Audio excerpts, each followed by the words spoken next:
All right, everybody, thank you for joining me today. We are going to get going in 1 John. Stick with us as we go through the entire book. It is going to be fun. Now, this is the nature of God.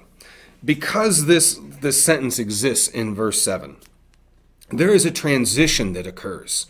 There is a transition that occurs, and that needs to be shouted from the mountaintop. Okay, there is this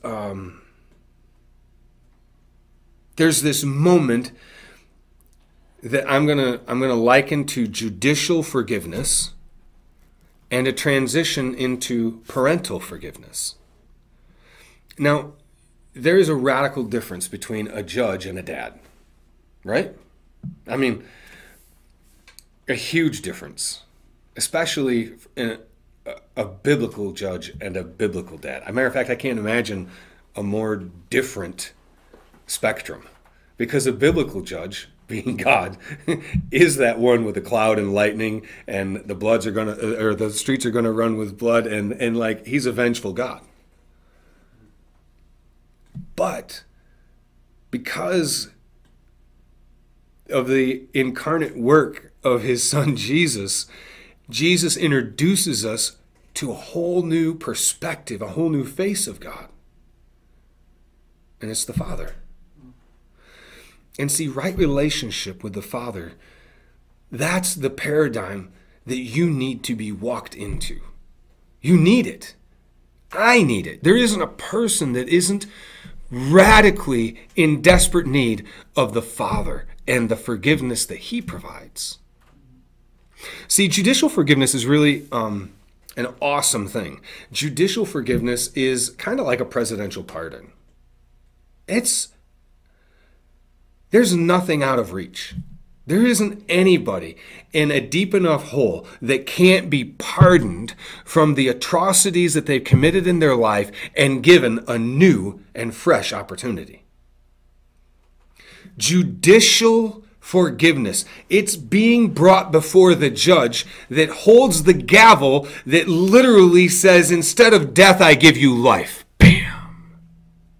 That's judicial forgiveness. In that single monumentous moment where you say, I confess with my mouth that Jesus is Lord, and I confess, right? I confess that he is Lord, and I believe with all of my heart that God raised him from the dead, then indeed you are saved.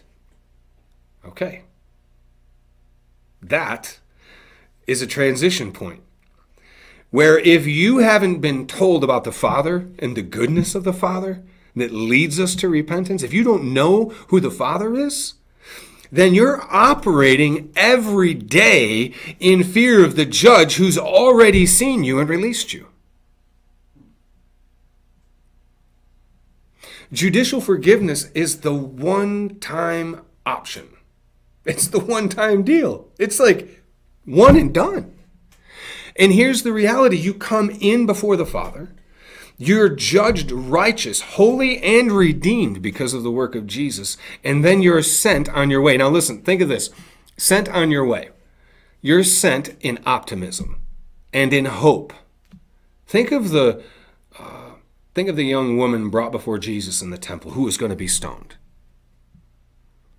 And in the midst of all of that, in the moment of her innocence being found, right? Not her innocence in flesh, but her innocence before the king. And he says to her, I'm not finding you guilty. Go and sin no more.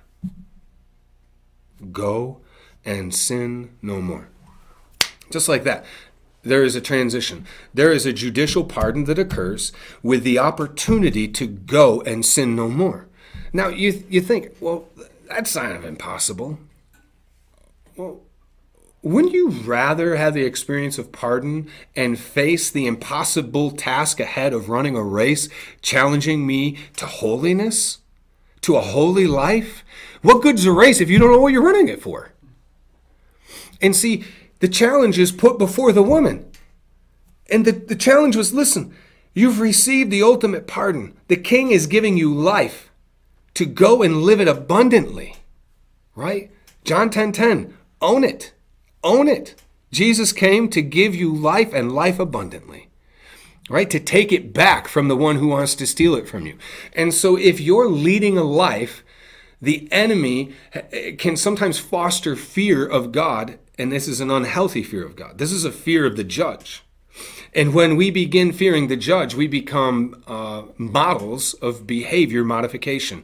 We're going to continue putting nice, smooth concrete over all the broken ground we have because I'm afraid of touching and working hard to exhume all those broken pieces and bring them out so that I can in fact have a brand new fresh floor put in on a solid foundation, and it will not crack and it won't telegraph anything. It's going to be rock solid.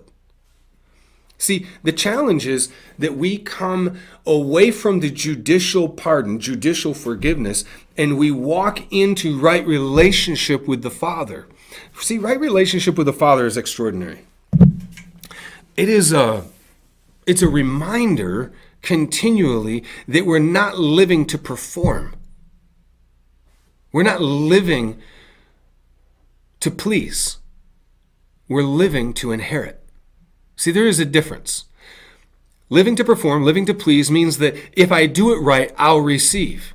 Well, wait, if you're living to inherit, that means that you're actually experiencing the blessing before you deserve it. And that's what Father's forgiveness is all about. He's saying, listen, I have given you life even when you didn't deserve it. And now inside that life, I want you to learn how to truly live it, to exude truth, to exude confidence that you're not here to please anybody, but to show honor and glory to the Father. Now, how do you do that? Let's just read along. I want you to hear this. It says, if we say that we have no sin, we are deceiving ourselves, and the truth is not in us. Listen, I can't come and visit your bright light room and unpack your boxes, but I want to challenge you that there is not a moment in our life that we don't have nature that comes alongside of us. And that nature is a sin nature. It's a yucky nature. It's the old nature. But we aren't to give life to that which is dead. So be done with the dead things. Be done with the dead things. Bring them out and let them literally decay before the light. Let God just devour those things that are dead so that that which he gave life can fully live. If we say that we have no sin, we are deceiving ourselves. And trust me, today I do not want you deceived. And the truth is not in us. Listen, the truth is the worst part about this statement for me is that I'm willing to lie to myself. I'm willing to lie about my own identity.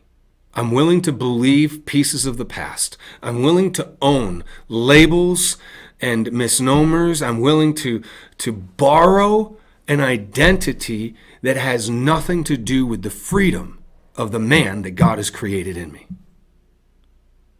That is not knowing the truth.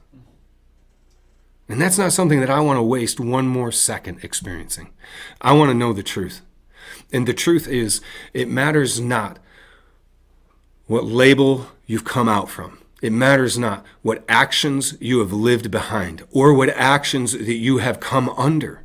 It matters not. That is not who you are. If in fact you have confessed Jesus, and if in fact you're the person who's experienced judicial pardon, judicial forgiveness, the authority of the Father has said, I give you life, then you're in a position to experience something truly out of body. It's borrowing the person that God foreknew, right? Before you were sown in the womb, God foreknew you. From the beginning of time, there has been a moment set aside for you right now, in this very second, for you to exist, knowing the love and the presence of the Father. All right, thank you so much for joining us. We are looking forward to coming back next week and plowing deeper into 1 John.